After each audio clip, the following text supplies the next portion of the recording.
దేవుని పరిశుద్ధ నామమునకు మహిమ కలుగును గాక. చేరువచ్చిన మీ అందరికీ మన ప్రభువును రక్షకుడైన యేసుక్రీస్తు శ్రేష్టమైన నామములో ప్రత్యేకమైన వందనాలు తెలియజేస్తున్నాను. యేసుక్రీస్తు ప్రభు పస్కా పండుగకు ముందుగానే ఆయన యెరూషలేము పట్టణానికి వెళ్ళినటువంటి సందర్భాన్ని మనము ఈ రోజున జ్ఞాపకం చేసుకుంటూ ఉన్నాం. దీనిని మట్టలాదివారం అని చెప్పని కూడా పిలుస్తూ ఉంటారు. ప్రపంచంలో ఉన్నటువంటి క్రైస్తవ సంఘాలన్నీ కూడా ఈ రోజున ఆచరించేటువంటి పద్ధతి కలిగి ఉన్నారు. గమనించండి, ప్రపంచంలో ఏదైనా ఒక గొప్ప విషయాన్ని ప్రారంభించేటప్పుడు, అంటే ఒక ఈవెంట్ ప్రారంభించేటప్పుడు, అది మ్యాచ్ కానివ్వండి, లేకుంటే ఒలింపిక్ గేమ్స్ కానివ్వండి, సంథింగ్ ఏదైనా ఒక ఈవెంట్ ప్రారంభించేటప్పుడు దానికి చాలా ఎక్కువ డబ్బులు ఖర్చు పెట్టి దానిని ఓపెనింగ్ చేస్తారు. దానిని చాలా గంభీరంగా దానిని ప్రారంభిస్తారు. ఏదైనా సరే ప్రారంభించేటప్పుడు ఎందుకు అలా చేస్తారనంటే, ప్రారంభం రోజున దానిని ఎంత గొప్పగా గంభీరంగా చేశారో దాని తర్వాత జరగబోయేటువంటి కార్యక్రమము చాలా గొప్పగా ఉంటుంది అని తెలియచేయడానికి ప్రారంభంలో దానిని గొప్పగా ప్రారంభిస్తారు. అయితే యేసుక్రీస్తు ప్రభువు ఈయన యెరూషలేము పట్టణానికి వెళ్తూ ఉన్నాడు. ఎందుకోసం వెళ్తున్నాడు? ఈయన చాలాసార్లు వెళ్ళాడు. ఇంతకుముందు చాలా సందర్భాల్లో యెరూషలేము పట్టణానికి వెళ్ళిన సందర్భాలు ఉన్నాయి. కానీ ఈ రోజున ప్రత్యేకంగా యెరూషలేము పట్టణానికి వెళ్ళడానికి గల ప్రాముఖ్యమైనటువంటి ఉద్దేశం ఏంటనంటే, ఆయన ఒక గంభీరమైనటువంటి గొప్ప కార్యాన్ని, అసలు భూమి మీదకి ఆయన దిగవచ్చిందే అందుకోసం. ఆయన ఎందుకోసం వచ్చాడో ఆ పనిని, ఆయన ఎందుకోసం భూమి మీదకి వచ్చాడో ఆ ప్రణాళికను, ఆ ఉద్దేశాన్ని పరిపూర్ణంగా నెరవేర్చడానికి పస్కా పండుగకు ముందుగానే ఆయన యెరూషలేము పట్టణానికి వెళ్తూ ఉన్నాడు.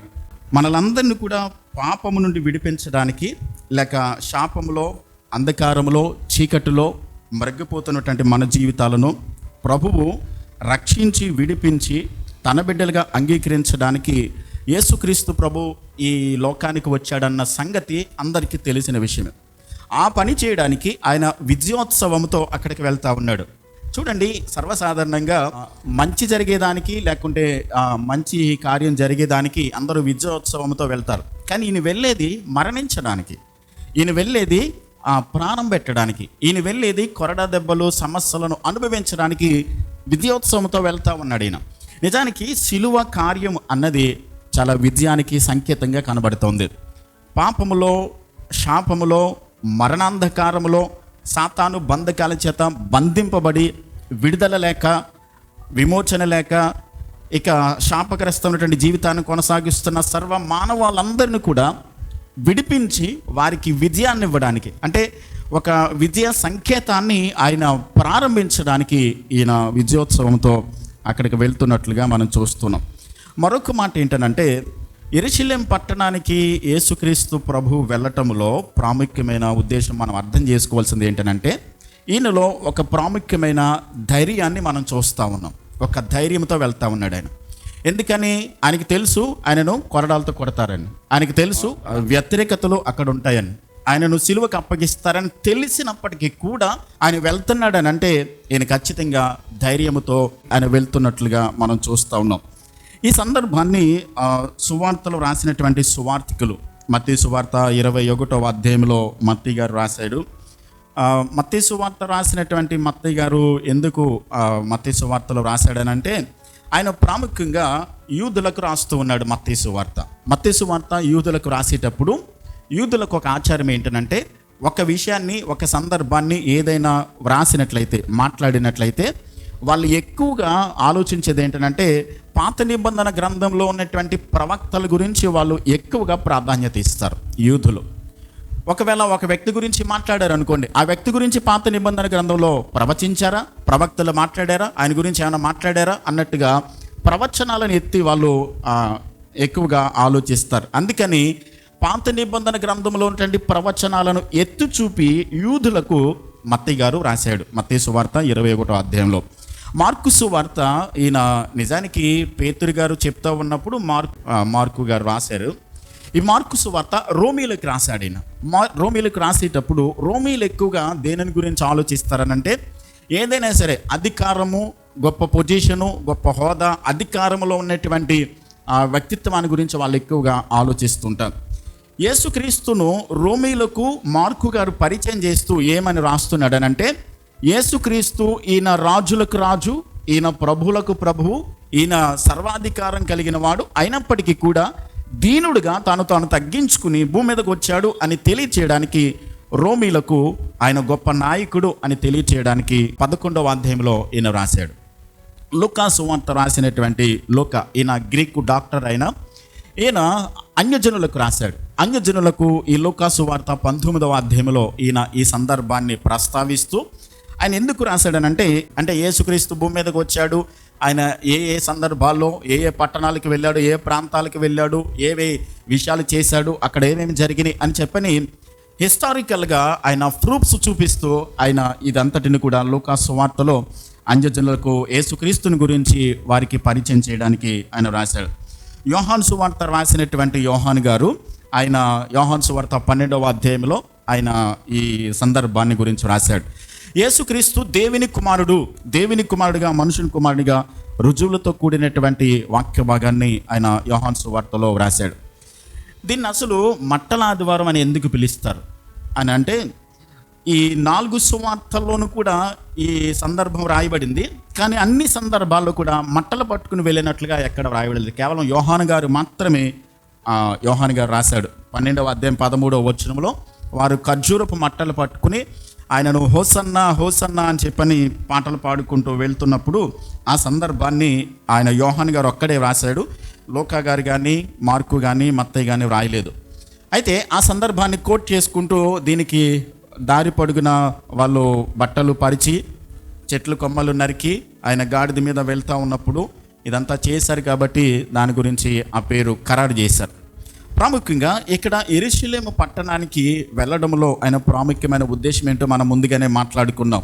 మనుషులందరి చేసిన పాపము నుండి విడిపించడానికి, ఆయన కలువరి శిలువలో మరణించడానికి పస్కా పండుగకు ముందుగానే ఆయన వెళ్తూ ఉన్నాడు. చాలా సందర్భాల్లో వెళ్ళాడు, కానీ ఇది మాత్రము చాలా ప్రాముఖ్యమైనటువంటి సందర్భంలో ఆయన వెళ్తున్నాడు. ఒక మాట ఏంటంటే, ఈ సందర్భంలో ఆదివారపు రోజున యెరూషలేము పట్టణానికి వెళ్ళడంలో ఉన్న ప్రాముఖ్యమైన ఉద్దేశం మనం అర్థం చేసుకోవాల్సింది ఏంటంటే, ఆయన సమయానుకూలంగా పనిచేస్తాడు. ఎంతవరకు కూడా తనను మెస్సియాగా కానీ, లేకుంటే తను నేను యూదులకు రాజుగా అని కానీ అక్కడ ఎక్కడ ప్రస్తావించలేదండి. కానీ ఇక్కడ మాత్రం బహిరంగంగా అందరికీ తెలిసే విధంగా, అందరికీ నేను రాజును, నేను మీ కొరకు వచ్చినటువంటి మెస్సియాను అని తాను రుజువు చేసుకోవడానికి ఒక పర్టిక్యులర్ సందర్భంలో ఆయన సమయానుకూలంగా తన చిత్తాన్ని తను ఏర్పాటు చేసినటువంటి సమయానుకూలంగా ఆయన యెరూషలేము పట్టణానికి వెళ్తున్నట్లుగా మనం చూస్తున్నాం. ఈయన ఆ సమయంలోనే యెరూషలేము పట్టణానికి, అంటే పస్కా పండుగను ఆచరించడానికి, అంతేకాదు పస్కా ఆచరించేటువంటి సమయంలో యూదులు ప్రపంచంలో ఉన్నటువంటి అందరూ కూడా పస్కా పండుగ ఆచరించడానికి యెరూషలేము పట్టణానికి వస్తారు. ఆయన చాలా సందర్భాల్లో తన గురించి ఎక్కువగా మాట్లాడాల్సి వస్తే, అద్భుతాలు చేసినప్పుడు, లేకుంటే సూచక్రియలు జరిగించినప్పుడు, ఎవరైనా కుంటివారిని బాగు చేసినప్పుడు, గుడ్డివారికి చూపునిచ్చినప్పుడు ఇది ఎవరికీ చెప్పొద్దు అని చెప్పని చాలా సందర్భాల్లో చెప్పిన సందర్భాలు ఉన్నాయి. కానీ ఇక్కడ మాత్రం ఆయన టైం వచ్చింది, ఆయన సమయం వచ్చింది. ఈ సమయంలో ఆయన అందరికీ కూడా అర్థమయ్యే విధంగా, అంటే ప్రపంచంలో నలుమూల నుండి వచ్చినటువంటి యూదులందరికీ కూడా తాను మెస్సయ్య, తాను యూదులకు రాజు, తాను ఆయన రాబోతున్నటువంటి మెస్సయ్య అని వారందరికీ అర్థం కావడం కోసం ఆయన ఈ సందర్భంలో యెరూషలేము పట్టణానికి వెళ్తూ ఉన్నాడు. కాబట్టి ఆయన సమయానుకూలంగా పనిచేసేవాడు. కాబట్టి మన జీవితాలలో కూడా దేవుడు సమయానుకూలంగానే తన కార్యాలు జరిగిస్తాడు. మనం అనుకున్నటువంటి సమయంలో దేవుడు కార్యాలు చేయడం కన్నా, దేవుడు అనుకున్నటువంటి సమయంలో దేవుడు ఏం చేస్తాడు? కార్యాలు జరిగిస్తాడు. చూడండి, హెబ్రీ పత్రిక 1వ అధ్యాయం 1-2 వచనాల్లో, దేవుని మహిమ యొక్క తేజస్సును తన తత్వం యొక్క మూర్తిమంతమునై ఉండి తన మహత్తుగల మాట చేత సమస్తమును నిర్వహించుచు పాపముల విషయములలో శుద్ధీకరణము తానే చేసి దేవదూతల కంటే ఎంతో శ్రేష్టమైన నామము పొందెను. వారికంటే అంత శ్రేష్ఠుడే ఉన్నత లోకమందు మహామహుడగు దేవుని కుడిపార్శ్వమున కూర్చుండెను. అంటే ఈయన సమయానుకూలంగా, అంటే తన శక్తిగల మాట చేత సమస్తాన్ని సృజించడం మాత్రమే కాదు, కానీ మహత్తుగల తన మాట చేత సమస్తాన్ని ఆయన ఏం చేస్తూ ఉన్నాడు?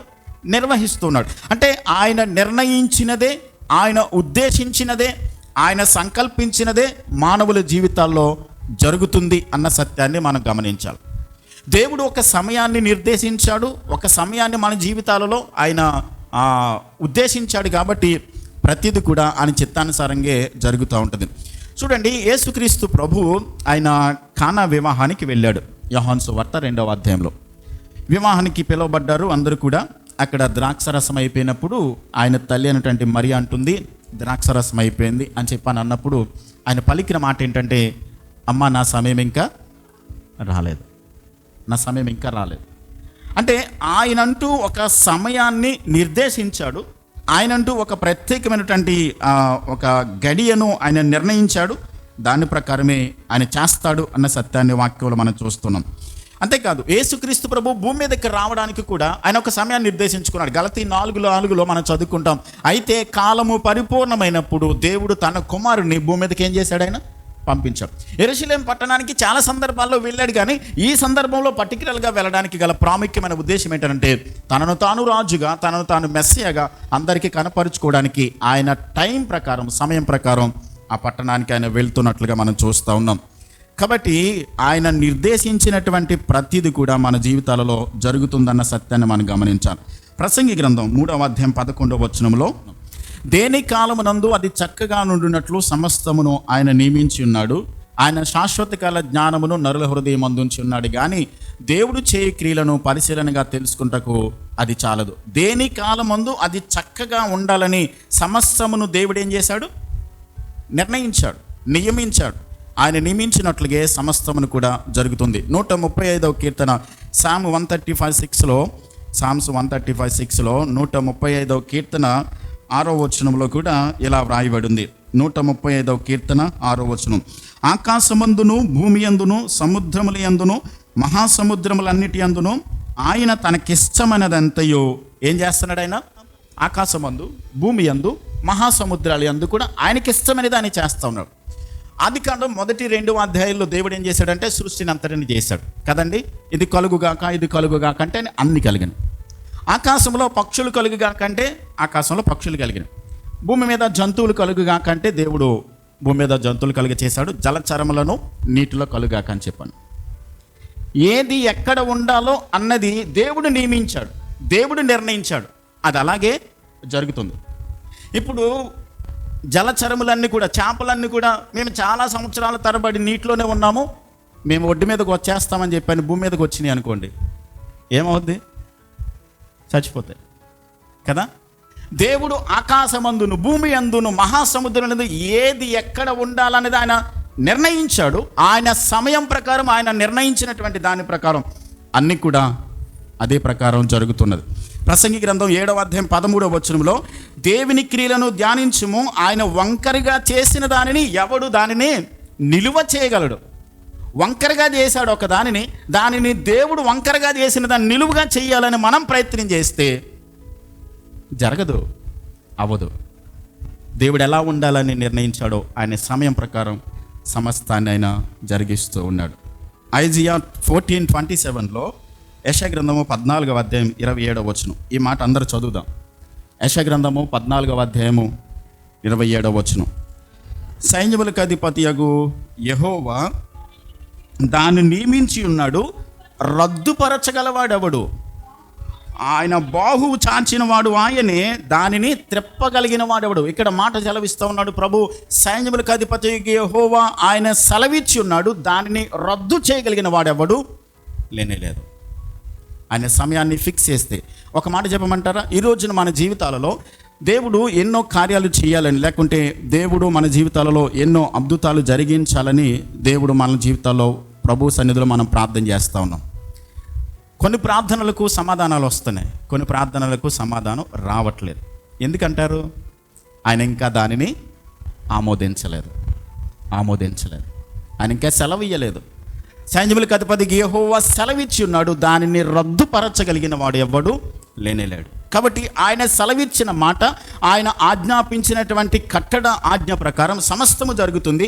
అందుకనే ఆయన సమయాన్ని ఫిక్స్ చేసుకున్నాడు, ఆయన సమయాన్ని నిర్ణయించుకున్నాడు. అందుకనే ఆదివారపు దినాన యెరూషలేము పట్టణానికి ఆయన వెళ్తూ ఉన్నాడు. వెళ్తూ ఉన్నాడు. ఆయన నిర్ణయించుకున్నటువంటి సమయం. కాబట్టి మనం అనుకోవచ్చు, వచ్చినటువంటి 20వ సంవత్సరాన్ని లేకుంటే 30వ ఏటనే ఆయన యెరూషలేం పట్టణానికి వెళ్ళి సిలువలో మరణించి చనిపోవచ్చు కదా. ఎందుకు వెళ్ళలేదు? ఆయన అంటూ ఒక సమయాన్ని నిర్ణయించుకున్నాడు, దాని ప్రకారమే అని చేయడానికి. మీరు ఒక మాట చెప్పమంటారా? యేసుక్రీస్తు ప్రభువు భూమి మీదకి రాకముందే ఆయన పుట్టినది మొదలుకొని పరలోకానికి వెళ్ళేంత వరకు కూడా ప్రతిరోజు కూడా డిజైన్ చేయబడి పంపించబడ్డాడు. ఆయన ఏ రోజు ఏది చేయాలి, ఎక్కడికి వెళ్ళాలి, ఏ పని చేయాలి, ఇవన్నీ కూడా తండ్రి అయిన దేవుడు ఆయనకు డిజైన్ చేసి టైం ఫిక్స్ చేసి అన్నీ కూడా నిర్ణయించి పంపించాడు.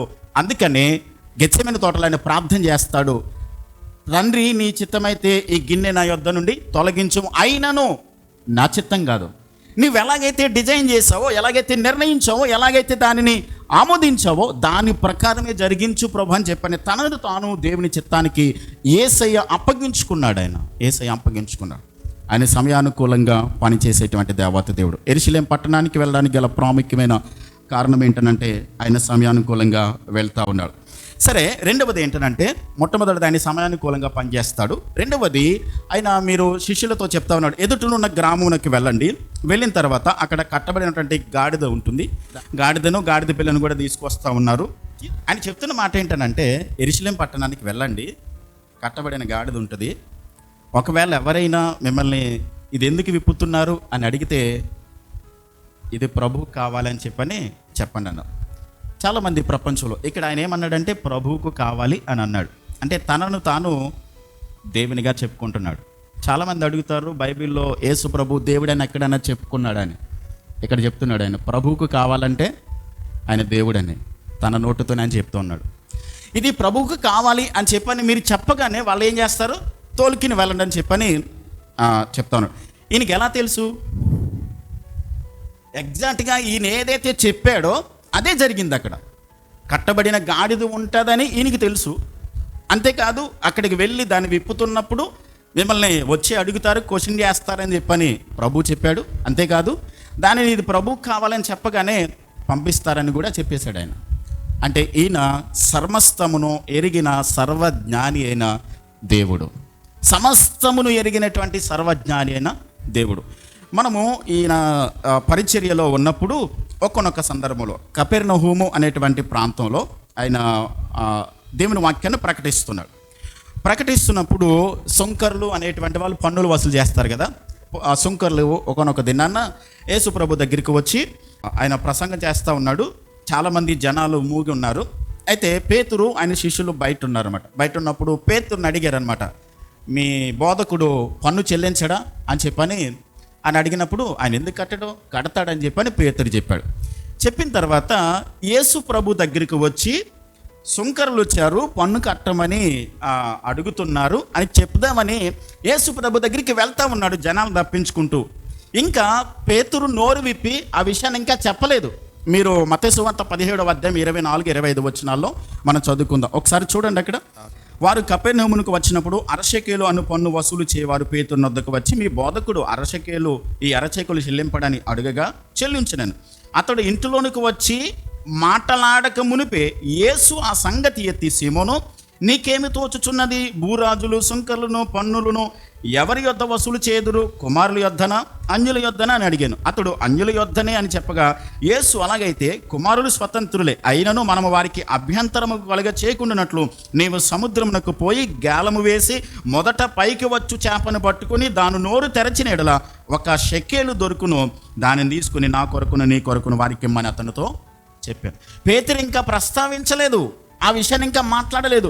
కానీ ప్రభు చెప్తా ఉన్నాడు, ఇదిగో మనం పన్ను చెల్లించాలి కదా, కుమారుల దగ్గర పన్ను వసూలు చేయరు కదా. నిజానికి యేసుక్రీస్తు ప్రభు పన్ను కట్టనవసరం లేదు, కానీ అయినప్పటికీ కూడా మనం అభ్యంతరంగా ఉండకూడదు కాబట్టి సముద్రంలోకి వెళ్ళు, అక్కడ గాలం వేస్తే చేప వస్తుంది, ఆ చేప నోట్లో షెకేలు ఉంటుంది, దాన్ని తీసుకొచ్చి. మీరు గమనించండి, ఈ సందర్భంలో కనుక ఎవరైనా ఉన్నారనుకోండి, ఇదేంటి ప్రభా, కాలంలోకి వెళ్ళి లేకుంటే చెరువులోకి వెళ్ళి లేకుంటే ఎక్కడో మనకు బోధులు ఉంటాయి కదా, అక్కడ గాలం వేయమంటే దొరుకుతాయి.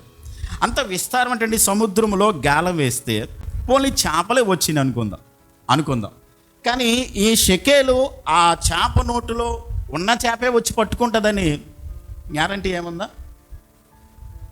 లేదు. కానీ ఈయన చెప్తున్నాడు, నువ్వు వెళ్ళు పేతురు, నేను చెప్పినట్లు చేయి. అంటే ఈయన సమస్తాన్ని కూడా ఎరిగిన దేవుడు, సర్వజ్ఞాని అయిన దేవుడు. అంతేకాదు, ముందుగానే మనం నేర్చుకున్న మాట ఏంటంటే, ఆయన నియమించాడు, ఆయన నిర్ణయించాడు, ఆయన ఆదేశించాడు, ఆయన ఆజ్ఞాపించాడు. దాని ప్రకారం సమస్తము జరుగుతోంది. కాబట్టి ఈయన సమస్తాన్ని ఎరిగిన దేవుడు. మొదట నువ్వు సముద్రమునకు పోయి గాలం వేయగానే మొదట పైకి వచ్చు చేపను పట్టుకుని దానిని చూసినట్లయితే దాని నోటిలో తెరచి చూస్తే ఒక షెకేల్ ఉంటుంది, నీకు నాకు కూడా పన్ను కట్టేమని అని చెప్పినట్లుగా మనం చూస్తూ ఉన్నాం. కాబట్టి ఆయన సమస్తాన్ని ఎరిగినటువంటి దేవాతి దేవుడు, ఆయన సర్వజ్ఞాని అయినటువంటి దేవాతి దేవుడు. ఆయన అన్నిటికీ తెలుసు. ఆయనకు తెలుసు యెరూషలేమునకు వెళ్తే ఆయనకు అన్యాయపు తీర్పు తీరుస్తారని, ఆయనకు తెలుసు కొరడాలతో కొడతారని, ఆయనకు తెలుసు ఆయనను యెరూషలేములో ఆయనకి ఏం జరగబోతుందో. కానీ అన్నీ తెలిసినప్పటికీ కూడా వాటిని అంగీకరించి ఆయన వచ్చాడన్నది మనకి అర్థమవుతూ ఉంది. కాబట్టి అన్నీ తెలిసినటువంటి ఆయనకు మన జీవితాన్ని సంపూర్ణంగా మనం అప్పగించుకున్నట్లయితే, సర్వజ్ఞాని అయినటువంటి దేవాతి దేవుడు మన జీవితాన్ని మనము నడిపించుకున్న దానికన్నా అద్భుతంగా ఆయన మన జీవితాన్ని ఏం చేస్తాడు? నడిపించగలడు. కాబట్టి ఆయనకు అన్నీ తెలుసు, ఏది జరగబోతుందో, ఏది ఆయన నిర్ణయించాడో దాని ప్రకారం సమస్తాన్ని చేయబోతున్నాడు. కాబట్టి ఆయనకు మనము అప్పగించుకున్నట్లయితే తప్పకుండా ఆయన మన జీవితాలలో ఆయన కార్యాలు చేస్తాడు అన్న సత్యాన్ని దేవుని వాక్యాన్ని బట్టి మనం నేర్చుకుంటున్నాం. తర్వాత మరొక విషయం ఏంటంటే, శిష్యులు వెళ్ళారు, గాడిదను తోలుకొని వచ్చారు. గాడిద మీద యేసుక్రీస్తు కూర్చున్నప్పుడు వారు చెట్లు కొమ్మలు నరికి తెచ్చి నేల మీద పరిచారు. అలాగే తమ బట్టలు నేల మీద పరిచినప్పుడు వాళ్ళు ఒకటి అర్థం చేసుకున్నారు, ఏంటంటే ఆయన రాజు అన్న విషయాన్ని వాళ్ళు గుర్తించగలిగారు. ఎందుకనంటే మనము మొదటి రాజుల గ్రంథంలో చదువుకుంటాం, యెహూ అనేటువంటి ఆ వ్యక్తిని అభిషేకించిన తర్వాత వాళ్ళు అభిషేకించబడ్డాడని తెలియగానే నేల మీద వాళ్ళు బట్టను పరిచి మెట్లు దిగుతున్నప్పుడు ఆయన రాజుగా వాళ్ళు గుర్తించగలిగారు. ఇక్కడ యేసుక్రీస్తు ప్రభువు కూడా ఆయన రాజుగా గుర్తించారు. హోసన్నా హోసన్నా అని చెప్పని పాటలు పాడుతున్నారు.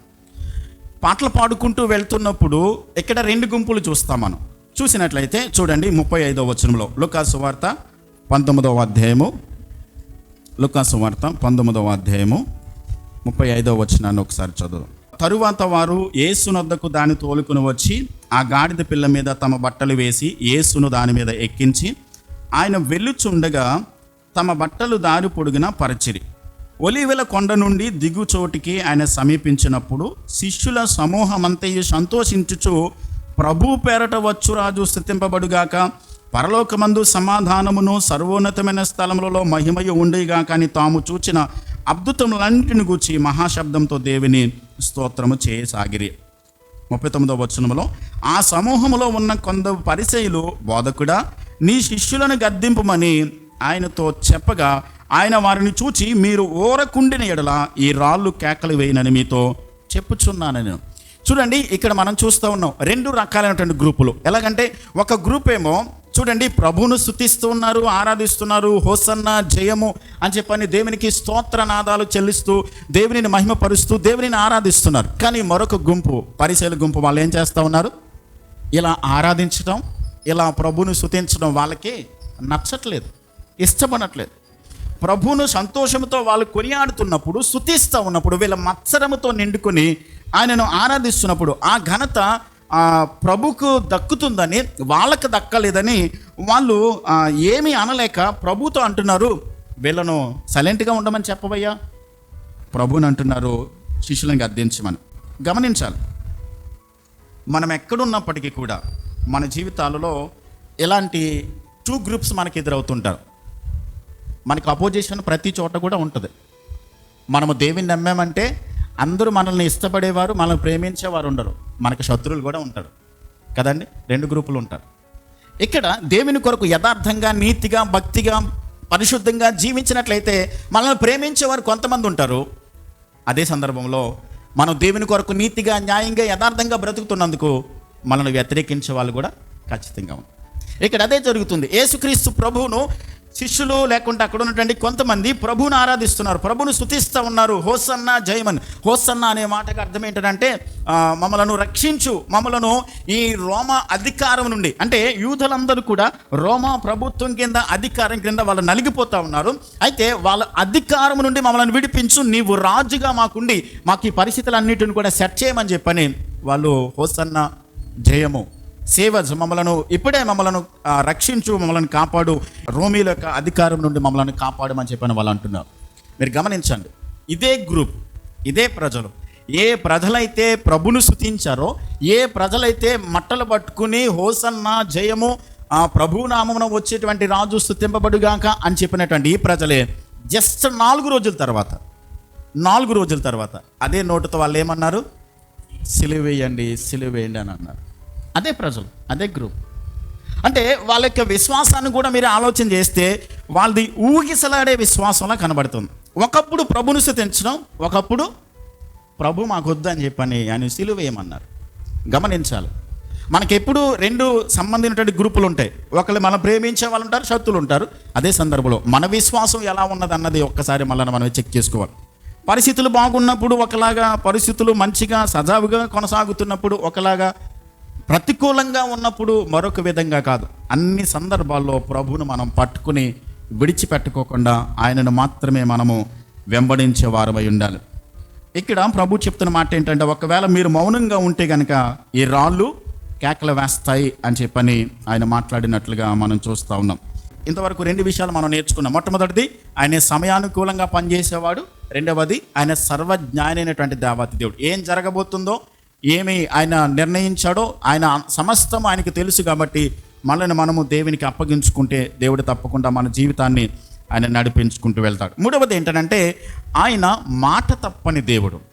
ప్రవక్తలు ఆయన గురించి ముందుగానే ఈ యెరూషలేం పట్టణానికి వెళ్తాడు అన్న సందర్భాన్ని ప్రవచించారు. జకరియా గ్రంథము 9వ అధ్యాయం 9వ వచనములో ఆ ప్రవచనాన్ని నెరవేర్చడానికి, ఆ ప్రవచనాన్ని ఆయన దానిని నెరవేర్చడానికి ఆయన ఇలా చేస్తూ ఉన్నాడు.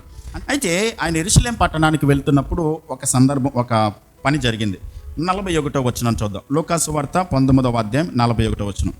ఆయన పట్టణమునకు సమీపించినప్పుడు దానిని చూచి దాని విషయమై ఏడ్చి, నీవును ఈ నీ దినమందైనను సమాధాన సంబంధమైన సంగతులను తెలుసుకునే నెడల నీకెంతో మేలు, కానీ ఇప్పుడు అవి నీ కన్నులకు మరుగు చేయబడి ఉన్నవి. ప్రభువు నిన్ను దర్శించిన కాలము నీవు ఎరుగకుంటివి కనుక నీ శత్రువులు నీ చుట్టూ గట్టు కట్టి ముట్టడి వేసి నిన్ను అన్ని ప్రక్కలను నిన్ను అరికట్టి నీలోనున్న నీ పిల్లలతో కూడా నిన్ను నేల కలిపి నీలో రాతి మీద రాయి నిలిచి ఉండనియ్యని దినములు వచ్చునని చెప్పాను. యెరూషలేం పట్టణాన్ని గురించి ఆయన ఏడుస్తూ ఉన్నాడు. యేసుక్రీస్తు ప్రభు భూమి మీదకి వచ్చినప్పుడు నవ్వినట్లుగా ఎక్కడ మనకు కనబడదు. ఎక్కడ కూడా ఆయన నవ్వినట్లుగా మనకు కనబడదు. లాజరు సమాధి దగ్గర యేసుక్రీస్తు ప్రభు కన్నీరు విడిచాడు. ఇక్కడ కూడా యెరూషలేం పట్టణాన్ని గురించి ఆయన ఏడుస్తున్నాడు.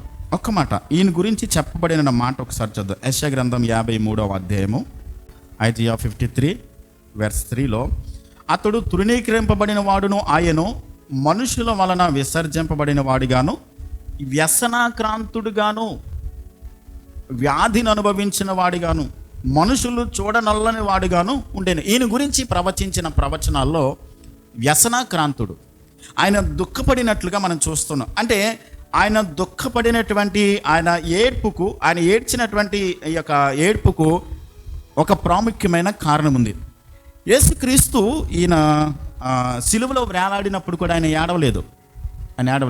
ఆయన నిమిత్తం ఏడుస్తున్నటువంటి వారి గురించి ఏమన్నాడు ఆయన? నా గురించి ఏడవద్దు, మీకోసం మీ పిల్లల కోసం ఏడవండి అని చెప్పాడు, కానీ నా కోసం ఏడవద్దు అని చెప్పాడు. ఇక్కడ మనం గమనించవలసింది ఏంటంటే, ప్రభువు నిన్ను దర్శించినటువంటి కాలమున నీవు ఆయనను ఎరుగకుంటివి కాబట్టి నీకు ఆ సంగతులు మరుగు చేయబడ్డాయి. ఈ నీ దినమందైనను సమాధానమైన సంగతులను తెలుసుకుంటే నీకెంతో మేలు, కానీ ఇప్పుడు అవి నీ కన్నులకు మరుగు చేయబడ్డాయి. మరుగు చేయబడిన వాటిని ఎలా తెలుసుకుంటారు చెప్పండి, ఆలోచించండి. ఈ నీ దినమందైనను సమాధాన సంబంధమైన సంగతులను తెలుసుకుంటే నీకు మేలు అని చెప్పి ప్రభు చెప్తున్నాడు, కానీ ఆ సంగతులు నీకు మరుగు చేయబడ్డాయి అని చెప్పని ప్రభు చెప్తున్నాడు. ఎందుకు ఇలాగ ఈయన మాట్లాడుతున్నాడు అంటే కారణం ఏంటంటే, మొదట్లో వారికి ప్రకటించబడింది. సమాధాన సంబంధమైనటువంటి సంగతులన్నీ కూడా వాళ్ళకు బోధించబడ్డాయి. యేసు ప్రభు బోధించాడు, ప్రకటించాడు, వాళ్ళకి నేర్పించాడు. కానీ వాళ్ళు దానిని లెక్క చేయలేదు, పట్టించుకోలేదు. తద్వారా ఇప్పుడు అవన్నీ కూడా ఏమైనా అనమాట మరుగు చేయబడ్డాయి. ఇప్పుడు తెలుసుకోవాలని ప్రయత్నం చేస్తే అవి నీ వల్ల కాదు అని చెప్పాడు. మనకు అర్థం కావాలనంటే ఐగుప్తు దేశంలో ఇశ్రాయేలులు బానిసత్వాన్ని అనుభవిస్తున్నారు. మోషేతో దేవుడు ఏమన్నాడంటే, మోషే నువ్వు ఫరో దగ్గరికి వెళ్ళాయా, నా ప్రజలైనటువంటి ఇశ్రాయేలులను పంపించమని అడిగినప్పుడు కొన్ని వచనాలు చదువుదాం. ఫరో గురించి, ఆయన గురించి ఏం జరిగిందో.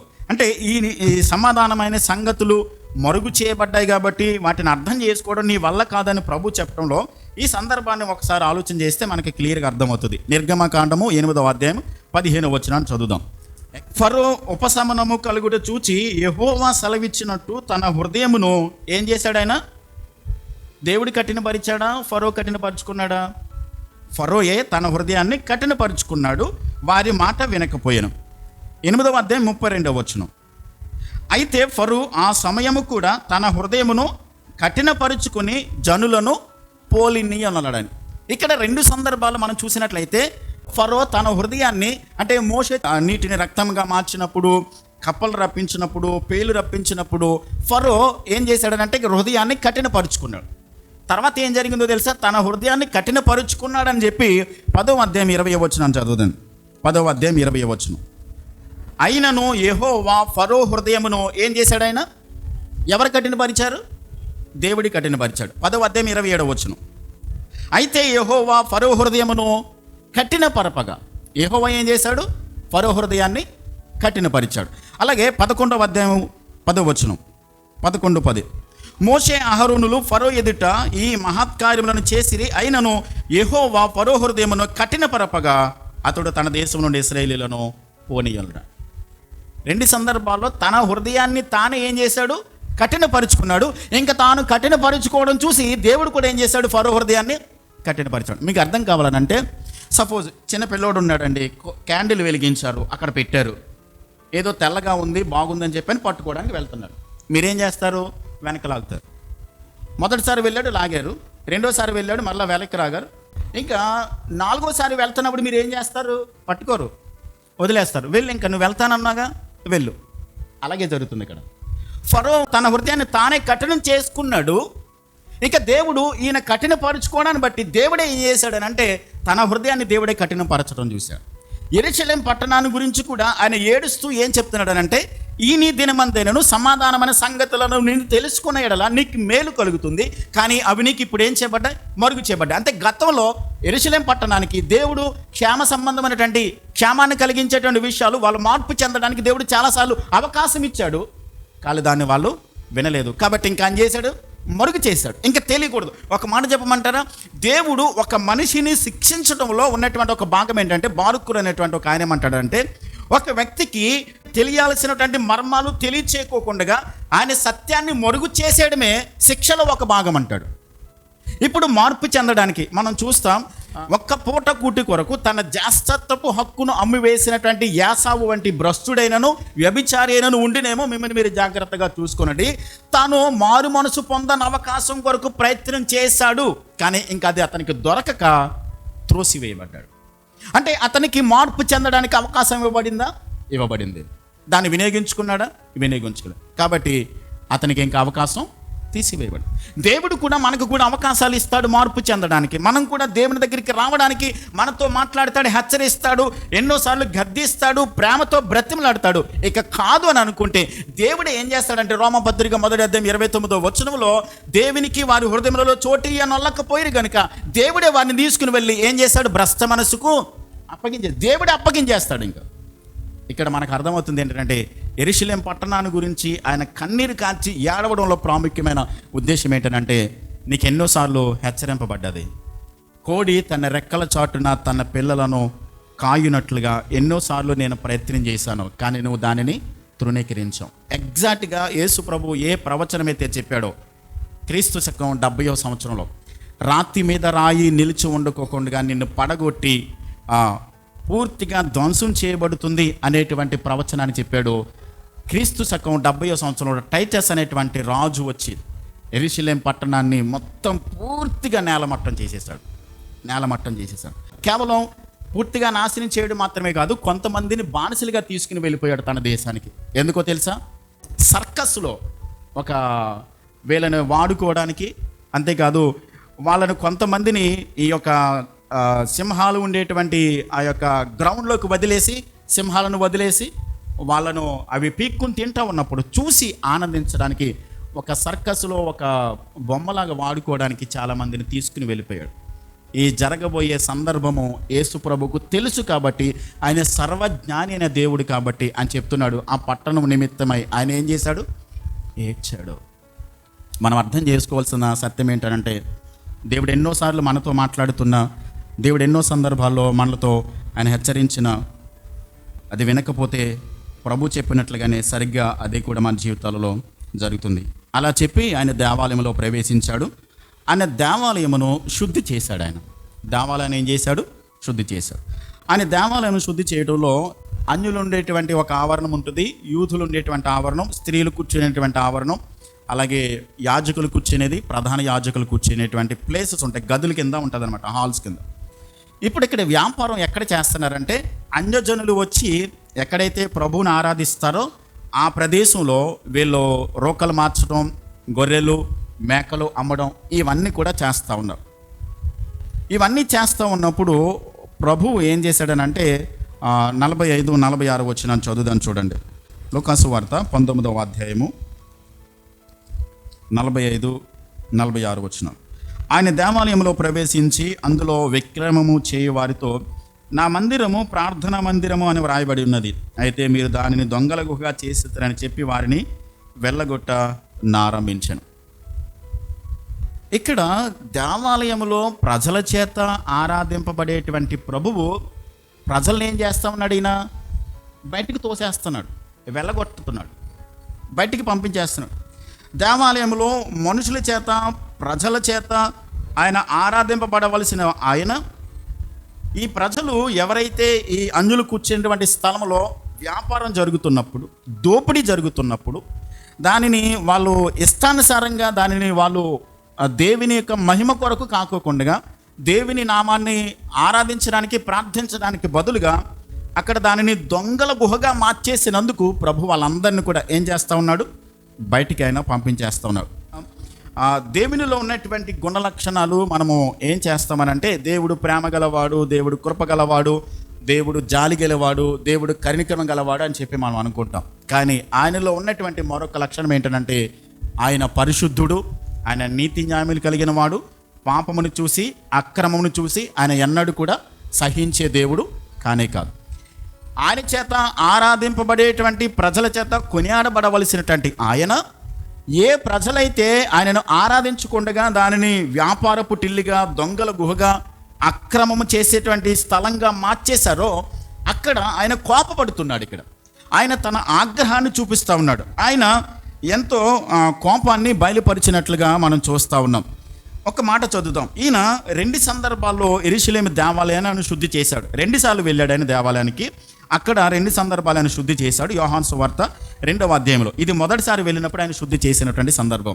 యోహాను సువార్త 2వ అధ్యాయం, జాన్ చాప్టర్ 2 verse 14-16లో 13 నుంచి చదువుతున్నాను. యూదుల పస్కా పండుగ సమీపింపగా యేసు యెరూషలేమునకు వెళ్ళి దేవాలయములో ఎడ్లను, గొర్రెలను, పావురములను అమ్మువారును, రోకలు మార్చువారును కూర్చుండుట చూచి త్రాళ్లతో కొరడాలు చేసి గొర్రెలను, ఎడ్లనన్నిటినీ దేవాలయంలో నుండి త్రోలివేసి, రోకలు మార్చువారి రోకలు చల్లివేసి, వారి బల్లలు పడద్రోసి, పావురములు అమ్మువారితో, వీటిని ఎక్కడ నుండి తీసుకొని పొండి, నా తండ్రి ఇల్లు వ్యాపారపు ఇల్లుగా చేయకూడని చెప్పాను.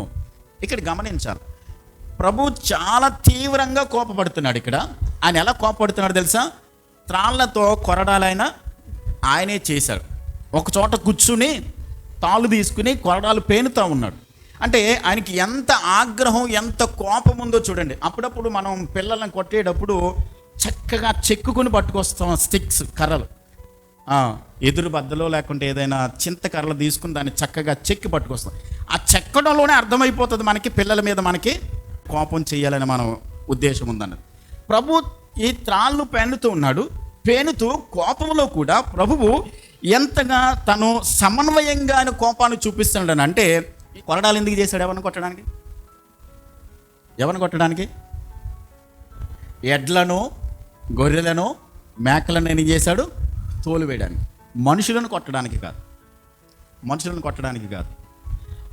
ఎడ్లను తోలేశాడు. తర్వాత ఆ బల్లలను, రోకలను ఏం చేశాడు? ఆయన త్రోసివేసి చల్లేశాడు. ఎందుకు చల్లేశాడు అంటే అది అక్రమంగా వాళ్ళు దోచుకుంటున్నారు. ఉదాహరణకి సపోజ్ యెరూషలేం పట్టణంలో వ్యాపారం ఎలా జరుగుతూ ఉండేది అంటే, ఒక సందర్భం వచ్చింది కానీ చెప్తున్నాను. చాలా ప్రాంతాల నుంచి, చాలా దేశాల నుంచి వాళ్ళు పస్కా పండుగ ఆచరించడానికి యెరూషలేం పట్టణానికి వెళ్ళాలి. ఇప్పుడు దేవునికి బలి అర్పించడానికి ఒకవేళ పావురం పట్టుకెళ్ళాలనుకోండి, పావురంగా మీరు ఇద్దాం అనుకున్నారు, దేవునికి బలియాగం అర్పిద్దాం అనుకున్నారు, మందిరంలో ఇద్దాం అనుకున్నారు. బయట కొంటే ఒకవేళ ఒక 80 రూపాయలు 100 రూపాయలు ఉంటుంది బయట పావురం కొంటే. మీరు పట్టుకెళ్ళినటువంటి పావురం యాజకుని దగ్గరికి పట్టుకు వెళ్ళాలి, ఆయన చెక్ చేస్తాడనమాట. మచ్చగా, డాగు కానీ, అది కుంటిది కానీ, గుడ్డిది కానీ కాకోకుండా సరిగా ఉందా లేదా దేవునికి అర్పించడానికి అని చెక్ చేస్తాడు. చెక్ చేసేటప్పుడు ఆయన ఏం చేస్తాడంటే బయట నుండి తెచ్చినవి మాత్రం ఏది వాళ్ళు అంగీకరించరు. లోపల దేవాలయంలో అమ్మేటువంటి పావురాలు, లోపల అమ్మేటువంటి గొర్రెలు, మేకలు అవి మాత్రమే మీరు కొనాలి. మీరు బయట కొంటే అది 100 రూపాయలు ఉంటుంది. లోపల ఎంత అమ్ముతారో తెలుసా అండి? 1200, 1300 అమ్ముతారు. అంటే బయట 100 రూపాయలు కొనేటువంటి పావురపు ఖరీదు లోపలికి వెళ్ళేసరికి డబల్ అని కాదు, ఇంకా మనం ఎన్ని రెట్లో చూడండి, 1200, 1300 అంటే దానిని అక్రమంగా దోచేసుకుంటున్నారు. ఇప్పుడు ప్రపంచ దేశాల్లో ఉన్నటువంటి యూదులందరూ కూడా అక్కడికి వెళ్ళాలి. ఇప్పుడు అక్కడ దేవునికి కానుక వేయాలనుకోండి, ఆయా దేశాలలో ఉన్నటువంటి రాజుల యొక్క కాయిన్స్ మీద ఈ ముద్రలు ఉంటాయి. ఆ రాజు ముద్రలు ఉంటే కనుక, ఆ బొమ్మలు ఉంటే కనుక అక్కడ వేయడానికి కుదరదు. అక్కడ షెకేలు మార్చుకోవాలి. మీరు మార్చుకోవాలనుకోండి, మీరు డబ్బులు పట్టుకెళ్ళారు, ఇండియా నుంచి వెళ్ళారు, డబ్బులు పట్టుకుని వెళ్ళిన తర్వాత ఆ కానుకలు పెట్టిలో కానుక వేయాలనుకున్నారు. మీరు ఒక 1000 రూపాయలు కానుక వేద్దామని చెప్పని మీరు అనుకున్నారు, ఇక నుంచి పట్టుకుని వెళ్ళారు. మీరు 1000 రూపాయలు ఇస్తారు, ఎంత ఇస్తారో తెలుసా? 80 రూపాయలు 70 రూపాయలు ఇస్తారు. 1000 రూపాయలు ఇస్తారు ఆ షెకేల్. అంటే అక్రమంగా దోచుకుంటున్నారు. అందుకనే ఆయన ఏం చేశాడంటే, ఇది అక్రమం ద్వారా సంపాదించినటువంటి డబ్బులు కాబట్టి వాటిని ఏం చేశాడు? ఆయన చల్లేశాడు. అంతేకాదు ఆయన కోపంలో కూడా ఎంత నియంత్రించుకున్నాడంటే, అక్కడ పావురాలు అమ్మే వాళ్ళతో చెప్తున్నాడు, ఈ పావురాలు ఏం చేయండి, తీసుకుని వెళ్ళిపోన్నాడు. ఆయన విప్పేసి వదిలేయచ్చు. ఒకవేళ ఎగిరిపోతే గొర్రెలు, మేకలైతే దొరుకుతాయి పట్టుకోవడానికి, పావురాలు దొరకవు. వాళ్ళు ఏమంటారు? ఇది మాకు నష్టం కలిగి చేసామని చెప్పని వాళ్ళు నింద మోపుతారని చెప్పి ప్రభు కోపంలో కూడా సమర్థవంతంగా ఆయన ప్రవర్తిస్తూ ఉన్నాడు. గమనించాలి. మనకు కోపం వస్తే మీరు గమనించండి, మనం కోపం తెచ్చుకునే సందర్భాలు ఎలా ఉంటాయి? చేతిలో ఏది ఉంటే అది విసిరేయడమే. అది ఎంత ఖరీదైనా పర్వాలేదు. విసిరేసిన తర్వాత మొబైల్ విసిరేసి నేలనేసి కొట్టేస్తే తన జేబులో డబ్బులు తీసే చేయించుకోవాలి. కోపమునకు కారణం ఉండాలి. ఇక్కడ ప్రభు కోపపడడంలో ప్రాముఖ్యమైనటువంటి కారణం కనబడుతుంది. ఎందుకని? నా మందిరము సమస్త జనులకు ఇది ప్రార్థనా మందిరంగా ఉండాలి, నేను ఆరాధింపబడాలి ఈ స్థానంలో. కానీ దీన్ని ఏం చేశారు? మీరు దొంగలుగా మార్చేశారు. ప్రభువును ఆరాధించేటువంటి స్థలంగా లేదు, మీ ఇష్టానుసారంగా దీన్ని చేసేసారు. మందిరం అని అంటే మన హృదయానికి ఒక్కసారి మనం పోలికగా మాట్లాడుకుందాం. మన హృదయాలలో ప్రభు ఉండాల్సినటువంటి హృదయంలో ఏవేవి ఉన్నాయి? మన హృదయాలలో దేవుడే హృదయంలో మనకు నివాస స్థలం ఉంటున్నాడా? చూడండి, కొరింథీయులకు రాసిన మొదటి పత్రిక 6వ అధ్యాయం 19-20 వచనాల్లో, మీరు విలువ పెట్టి కొనబడిన వారు గనుక మీరు మీ సొత్తు కాదు, విలువ పెట్టి మీరు కొనబడ్డారు. మీ హృదయము పరిశుద్ధాత్మకు ఆలయమై ఉన్నదని మీరు ఎరుగరా? కాబట్టి పరిశుద్ధాత్మ దేవుడు 3:19, 3:20లో, మొదటి కొరింథీ పత్రిక 3:20లో, 6:20లో కూడా ఈ మాటలు రాయబడి ఉంటాయి. మీరు పరిశుద్ధాత్మ దేవుడు ఉండడానికి ఆలయమై ఉన్నారు కదా. కాబట్టి దేవుడు మీ హృదయాలలో ఆలయంగా చేసుకున్నాడు. కానీ మీ హృదయంలో ప్రభు ఉంటున్నాడా? ప్రభు నివాసం ఉంటున్నాడా? ప్రభువే మన హృదయాలలో ఆయన ప్రభుగా ఉంటున్నాడా? ఇక్కడ మీరు గమనించండి, వాళ్ళు హోసన్న జయము, ప్రభు పేరట వచ్చేటువంటి రాజు స్తుతింపబడుగా కానీ ఉంటున్నాడు. అంటే ఆయనను ప్రభువుగా, మెస్సీగా వాళ్ళు పెదవులతో, నోటితో చెప్తా ఉన్నారు. అయితే వారి హృదయాలలో, మన హృదయాలలో ప్రభువుగా ఆయనను ప్రతిష్ఠించుకున్నామా? ఆయన ప్రభు అయినట్లయితే ఆయన చెప్పిన ప్రతి మాటకు కూడా మనం ఏం చేయాలి? లోబడాలిగా. ఆయన చెప్పిన మాట, ప్రతి మాటకు విధేయత చూపించాలిగా. ఆయన మన ప్రభు అంటే, ఆయన మన రాజు అంటే, ఆయన మన అధికారి అయినట్లయితే ఆయనను మనము సంపూర్ణంగా మన హృదయాలలో దేవునికి ప్రథమ స్థానం ఇచ్చేవారుగా ఉన్నామా? ఒకసారి మనమే పరీక్షించుకోవాలి. ఒక ఆయన అన్నాడు, ఒక మనిషికి కోపం తెప్పించే దాన్ని బట్టి అతని వ్యక్తిత్వం స్వభావం పసిగట్టవచ్చు అని అన్నాడు. తన మందిరాన్ని తన పేరు మీద ప్రజలను మోసగిస్తున్నప్పుడు దేవుని మందిరాన్ని దొంగల ఊహగా చేసేసి దానిని కుట్రలు పన్ని వాటాలు పంచుకుని స్థలంగా చేసేశారు. మందిరాన్ని ఆయనకు కోపం పుట్టించింది ఏంటనంటే, ఎలాంటి పరిస్థితులు అక్కడ జరుగుతున్నప్పుడు అవన్నీ చూసి ఆయన కోపం పుట్టించింది. అపవిత్రత జరుగుతుంది, అన్యాయం జరుగుతుంది, ధనాపేక్ష ఆయనకు కోపాన్ని పుట్టించింది, ప్రజలను దోచుకుంటం ఆయనకు కోపాన్ని పుట్టించింది. ఈయన స్వభావం ఎలాంటిదనంటే, ఆయన అన్యాయాన్ని, అపవిత్రతను, అవిధేయతను ఆయన ఎన్నడూ కూడా సహించలేనటువంటి లక్షణాన్ని ప్రభువులో మనం ఇక్కడ చూస్తున్నాం. ఇదే సందర్భంలో మరికొంతమందికి కూడా కోపం వచ్చింది. కేవలం ప్రభువుకు మాత్రమే కాదు, మరికొంతమంది కోపపడ్డారు. చూడండి 21వ అధ్యాయం మత్తయి సువార్త, మాథ్యూ 21:14-15లో, మాథ్యూ 21:14-15లో, గ్రుడ్డివారును కుంటివారును దేవాలయంలో ఆయన యొద్దకు రాగా ఆయన వారిని స్వస్థపరిచెను. కాగా ప్రధాన యాజకులను శాస్త్రులను ఆయన చేసిన వింతలను, దావీదు కుమారునికి జయమని దేవాలయంలో కేకలు వేయుచున్న చిన్న పిల్లలను చూచి కోపముతో మండిపడి, వీరు చెప్పుచున్నది వినుచున్నావా అని ఆయనను అడిగిరి. అందుకు యేసు, వినుచున్నాను, బాలుర యొక్కయు చంటి పిల్లల యొక్కయు నోట స్తోత్రము సిద్ధింపచేసి అనే మాట మీరు అన్నాడు చదవలేదా అని వారితో చెప్పి వారిని విడిచి పట్టణం నుండి బయలుదేరి బేతనికి వెళ్ళి అక్కడ బస చేశాను. చూడండి, ఇక్కడ ప్రధాన యాజకులు శాస్త్రులు కూడా ఏం చేస్తూ ఉన్నారు? కోపపడుతున్నారు. వీళ్ళ కోపానికి కారణం ఏంటి? చూడండి, ఇక్కడ చాలా జాగ్రత్తగా గమనించండి. ప్రభు కోపంతో ఉన్నాడు. త్రాళ్ళు ఆయనే పేని గొర్రెలను మేకలను ఆయన త్రోలివేశాడు బయటికి వెళ్ళిపోమని, బల్లలను రోకలను చల్లేశాడు, త్రోసివేశాడు, పావురాలను తీసుకుని వెళ్ళిపోండి అని చెప్పని కోపడ్డాడు. కోపడిన తర్వాత అలాంటి కోపంలో కూడా కొంతమంది గుడ్డివారు, అక్కడ బలహీనంగా ఉన్నటువంటి వారు, గుడ్డివారు, కుంటివారు ఆయన దగ్గరికి వచ్చి స్వస్థపరచమని అడిగినప్పుడు వాళ్ళతో ఈయన కోపంలో కూడా వారిని ఏం చేస్తూ ఉన్నాడు? ఆయన స్వస్థపరచం. ఇప్పుడు ఒక మేనేజర్ ఉన్నాడు అనుకోండి, సపోజ్ మీరు సెలవుకి అప్లై చేసుకోవాలి, లీవ్కి అప్లై చేసుకోవాలి. ఆయన వేరే వ్యక్తి మీద ఆల్రెడీ క్యాబిన్లో మండిపడిపోతూ ఉన్నాడు, కోపంతో ఉన్నాడు. ఆ కోపంతో మండిపోతున్నప్పుడు మీరు లీవ్ లెటర్ పట్టుకెళ్ళి, సార్ నాకు లీవ్ ఇవ్వండి అని అడిగారు అనుకోండి, ఎలా ఉంటుంది ఆలోచించండి. యాక్సెప్ట్ చేస్తాడు ఆ టైంలో? ఉండదు. కానీ ప్రభు కోపంలో కూడా కుంటివారు, గుడ్డివారు ఆయన దగ్గరికి వచ్చి స్వస్థపరచమని అడిగినప్పుడు వారిని ఏం చేశాడు? ఆయన స్వస్థపరిచాడు. ఇక్కడ అద్భుతం జరిగినందుకు, కుంటివారిని గుడ్డివారిని బాగు చేసినందుకు ఈ ప్రధాన యాజకులు, శాస్త్రులు మంచి జరిగినందుకు సంతోషించాలి. కానీ మంచి జరుగుతున్నందుకు వీళ్ళు ఏం చేశారు? కోపడుతూ ఉన్నారు ప్రభు. చూడండి, ఒకనొక సందర్భంలో ఓచ చేయగలివాడు ఆయన దగ్గరికి వచ్చి, ప్రభు నీకు ఇష్టమైతే నన్ను బాగు చేయమనంటే ఆ చేయి చాపమని చెప్పినప్పుడు ఓచ చేయగలవాడు బాగుపడ్డాడు. అది విశ్రాంతి దినం బాగు చేశాడని చెప్పని బాగుపడినందుకు సంతోషించడానికి బదులుగా నీ విశ్రాంతి దినాన్న పని చేశావని చెప్పని ఆయన మీద కోపపడ్డారు. గమనించండి, మంచి చేసినందుకు ఇక్కడ కోపపడుతూ ఉన్నారు. ఆయనను తప్పు పట్టడానికి, వాళ్ళు ప్రభువును నిందించడానికి. ప్రధాన యాజకులు సర్వసాధారణంగా సద్దుకైలు గ్రూపు నుంచి వస్తారు. పునరుద్ధానం ఉందని కూడా నమ్మరు వాళ్ళు.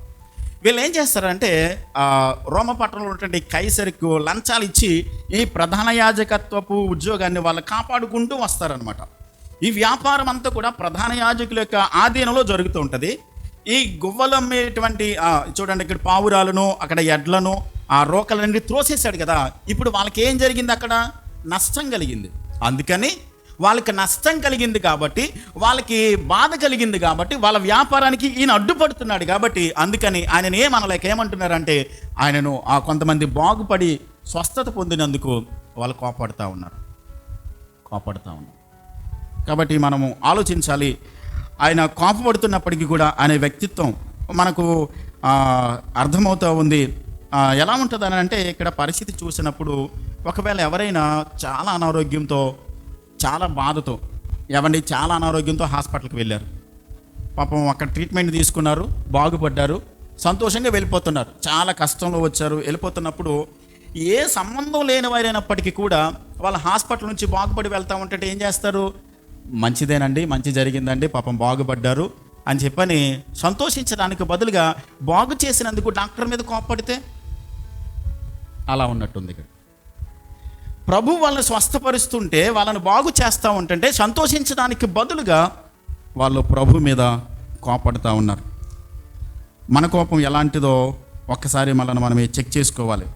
వాళ్ళకి దక్కాల్సినటువంటి గౌరవం దక్కనప్పుడు వాళ్ళకి వ్యాపారం దెబ్బతిందని చెప్పని ప్రభు మీద కోపడుతున్నారు. నిజానికి మన కోపం ఎలా ఉంటుందని అంటే, మనకు దక్కాల్సినటువంటి గౌరవం దక్కనప్పుడో, లేకుంటే మనకి ఇవ్వాల్సిన విలువను ఇవ్వనప్పుడో, మనం అనుకున్నది జరగనప్పుడో మనకి కోపం వస్తూ ఉంటుంది. నిజానికి మనం కోపపడేది దానికి కారణం ఉండాలి. కారణం లేకుండా కోపపడితే అది రకరకాల పరిస్థితులకు దారి తీస్తుంది. కాబట్టి మన కోపము దేవుని యొక్క నీతిని నెరవేర్చదు. కాబట్టి దేవునికి మనల్ని మనం అప్పగించుకుని కోపపడే విషయంలో చాలా జాగ్రత్తగా, అంటే కంట్రోల్ చేసుకుంటూ ఆ సందర్భంలో దేవునికి అప్పగించుకుని మనం చేయాల్సిన పని ఏంటంటే, కోపంలో పరిశుద్ధ ఆత్మ దేవునికి మనల్ని మనం ప్రతిదినము అప్పగించుకోవడం. ప్రభువా, ఈ పరిస్థితులలో కంట్రోల్ చేసుకోగలిగినటువంటి శక్తిని, సామర్థ్యాన్ని నాకు ఇవ్వండి అని ప్రభువుని మనం ప్రార్థించాలి. 4 విషయాలు మనం నేర్చుకున్నాం ఈ రోజున. ప్రాముఖ్యంగా ఆయన సమయం ప్రకారము పని చేస్తాడు. యెరూషలేము పట్టణానికి ఆయన టైం వచ్చింది కాబట్టి సమయం ప్రకారం వెళ్ళాడు. మన జీవితాలలో కూడా దేవుడు నిర్దేశించినటువంటి సాయం ప్రకారమే జరుగుద్ది. మనం అనుకునే తొందరపాటు కలిగి హడావిడిగా ఏదేదో జరిగిపోతుందని చెప్పని అనుకుంటే జరగదు. ఆయన నిర్ణయించిన టైం ప్రకారమే జరుగుద్ది. రెండవది, ఆయన సర్వజ్ఞాని, అన్నీ ఎరిగిన దేవుడు. కాబట్టి భవిష్యత్తును సమస్తాన్ని చూసిన దేవుడు కాబట్టి మన జీవితాలలో ఏది మంచిదో ఏది చెడ్డదో, ఎలా మన జీవితాన్ని ఆయన నడిపించుకోవాలో అన్నీ తెలిసిన ఆయనకు మనము అప్పగించుకున్నట్లయితే సర్వజ్ఞాని అయిన దేవుడు సరైన పద్ధతిలో మన జీవితాన్ని ఆయన నడిపిస్తాడు. అంతేకాదు, ఆయనను ప్రభువుగా, రాజుగా వాళ్ళు నోటితో ఆరాధించారు, కానీ ప్రభు యొక్క అధికారానికి క్రిందకి వాళ్ళు రాలేదు, ఒప్పుకోలేదు. మనము కూడా దేవుడు మన ప్రభువు, మన అధికారి, మన రాజు అని మనం అనుకున్నట్లయితే మన హృదయాలలో దేవునిని రాజుగా, అధికారిగా నియమించుకుని ఆయన అధికారానికి మనము ఒప్పుకునే వారిగా ఉండాలి. 4వది ఏంటంటే, కోపపడే విషయంలో ప్రభువు ఎలాగైతే సమన్వయాన్ని, ఆయన కారణాన్ని చూపించి ఆయన కోపపడ్డాడో, మన విశ్వాస జీవితంలో కూడా అలాంటి కోపపడే విషయంలో ఆ కోపం పాపమని కాదు, కానీ ఆ కోపము పాపానికి దారి తీసేది విధంగా ఉండకూడదని. గతంలో మనం కోపపడుడి కానీ పాపము చేయకూడి, మీ కోపము సూర్యుడు అస్తమించే వరకు కూడా నిలిచి ఉండకూడదని ఎఫెసీ పత్రిక 5వ అధ్యాయం మనం ధ్యానం చేసేటప్పుడు నేర్చుకున్నాం. కోపం గురించి చాలా విషయాలు మనం నేర్చుకున్నాం.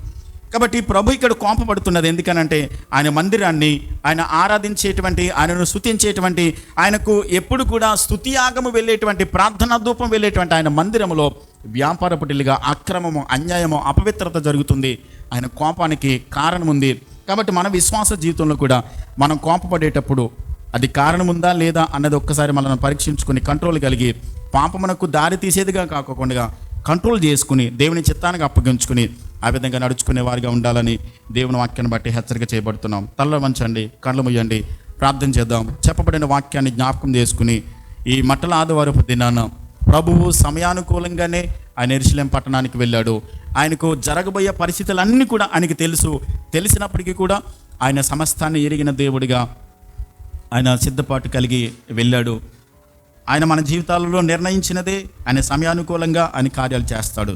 అంతేకాదు, ప్రభువుగా, రాజుగా మన జీవితాలలో ప్రభువును గనక మనము అంగీకరించినట్లయితే ప్రతి విషయంలో, ప్రతి సందర్భంలోనూ కూడా మనము దేవునికి, అధికారానికి, ఆయన చిత్తానికి సంపూర్ణంగా అప్పగించుకుని కోపమును కంట్రోల్ చేసుకుని